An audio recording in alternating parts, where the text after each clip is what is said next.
जालन्याचे काँग्रेस खासदार कल्याण काळे दुबईमध्ये अडकले. युद्धामुळे विमानांची उड्डाणं रद्द झाल्यानं कल्याण काळे मुंबईमध्ये अडकले. दुबईमध्ये अडकले. कल्याण काळे सुखरूप असल्याची त्यांच्या भावाची माहिती. जालन्यातील 7 जण आखाती देशामध्ये अडकले. 5 पुरुष आणि 2 महिलांचा समावेश. अडकलेले सर्वजण नातेवाईकांच्या संपर्कात.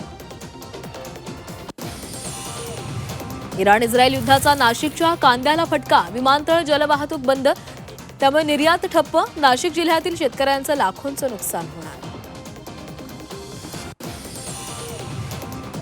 लाडक्या बहिणींना ई-केवायसी करण्यासाठी पुन्हा मुदतवाढ. 31 मार्चपर्यंत लाडक्या बहिणींना ई-केवायसी पूर्ण करता येणार. अमेरिका इराण युद्धामुळे सोनं चांदीच्या दरामध्ये मोठी वाढ. सोनं 11,000 तर चांदी 25,000 महागली. सोनं प्रतितोळा 1,75,000 पोहोचलं.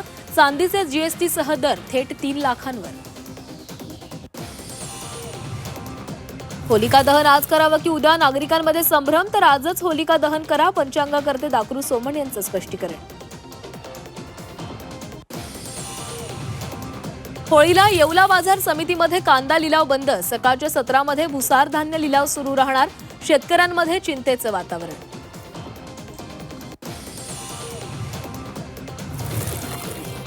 आरटीओमध्ये लवकरच मोठी भरती होणार. 461 सहाय्यक निरीक्षक पदांच्या भरतीसाठी परिवहन विभागाचा सरकारला प्रस्ताव.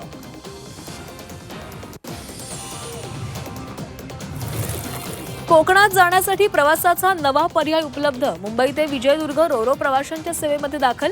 पहिल्याच दिवशी रोरो सेवेला हाऊसफुल बुकिंग. मंत्री नितेश राणेंच्या हस्ते शुभारंभ.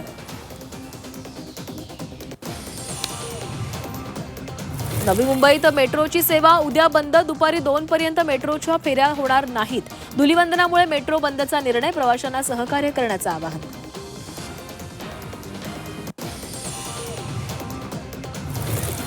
नागपूर एसबीएल कंपनी भीषण स्फोट प्रकरणी सदोष मनुष्यवधाचा गुन्हा दाखल. पोलिसांकडून 21 जणांविरोधात सदोष मनुष्यवधाचा गुन्हा.